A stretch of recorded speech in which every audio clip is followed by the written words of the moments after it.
Angie with News OK. I'm down here at the Cox Convention Center where you can see the I Am Pay, or the pay plan model down here, which is something that is from the 60s that I guess I Am Pay came up with and said this is what downtown Oklahoma City is going to look like in 1989. Well, obviously some things may have come to fruition and a lot of things are different. I'm here with some people who are very involved with this model and can tell us more about it. Rachel, tell us about how long it's here in the Cox Convention Center and how long it's going to be here so people can come and see it.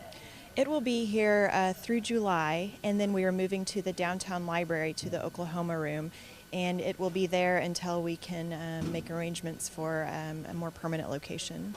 Yeah, very nice. So what kind of brought about, or what came about so that you guys said, hey, let's bring this back out and let the public see it? I began working for the Historical Society about 3 years ago, where I managed the Barney Hillerman collection, and there are a lot of images of buildings in historic downtown Oklahoma City pre-1965. And I just began asking questions and reading up on our history, and I learned about this model, and my curiosity got the best of me, and so I decided to get a team together to pull it out. Wow, very nice. And for a while it was even in the Smithsonian? Yes, it was. It was on an exhibit that related to the bombing. So in about 95 or 96? Right. Okay. And this is what he thought downtown would look like in 1989. So tell us, Hans, obviously you're a professor of architectural design, and tell us how has it kind of had an influence on architects around either this area or around the country? Well, the pay plan, and as exemplified it through the model, had a huge impact on the way Oklahoma City evolved. Namely, when you start to focus on the myriad gardens and the way they began to evolve, and the anchor point for the Crystal Bridge, and also where we stand today, the Cox Convention Center.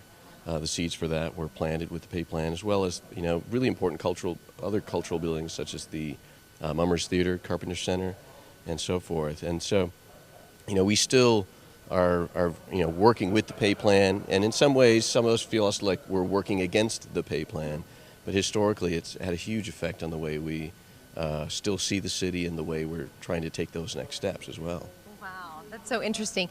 Tell us, what similarities, you kind of mentioned this a little bit, but what things did kind of come to fruition that you were like, oh yeah, this is very similar to how Mr. Pay envisioned it?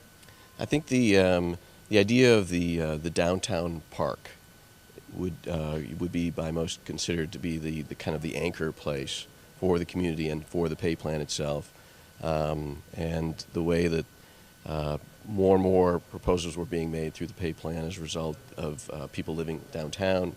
You start to see kind of this modernist concept of high-rise living with kind of grassy lawns floating under buildings and so forth. And then also, it's another reason the pay plan is exciting, or the pay model per se, is the way in which you can start to see how he strategically sought to save historic buildings while folding in newer, more modern buildings. Wow, that is so interesting. And then there are some things that obviously they didn't happen. I guess there are some things that are like, no, like I think there's a mall. Is that right? Right. Well, actually, it's interesting to know that the basement portion of this Galleria Mall, this downtown mall that Pay foresaw on the edge of the Myriad Gardens, actually was built.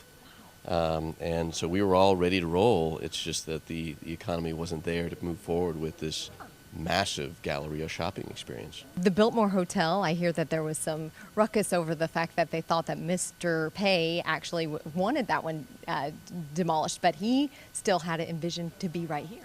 There are a few buildings that he did incorporate into the plan that were demolished for one reason or another, even though they were a part of the plan. Interesting. And something that's very bizarre, I'm sure that you all noticed, is that the reflecting pool that he had envisioned was actually where the memorial sits today. Is that right? Yes, Pay foresaw some sort of government or federal plaza on that block, and so you see kind of the seeds of what became the Murrah building, certainly the federal courthouse on the southern edge. And at the center of that kind of modern plaza was a reflecting pool. And do you know if he was just commissioned to do this by the city? Is that kind of the history behind it? Yes. Interesting. This is wonderful. Obviously, something that anybody can come down here and see at the Cox Convention Center. I think we're on the northeast lobby. So just come down here and check it out. What is your website if people want more information? It's impay, PEI, OKC.com. Wonderful. Thank you so much.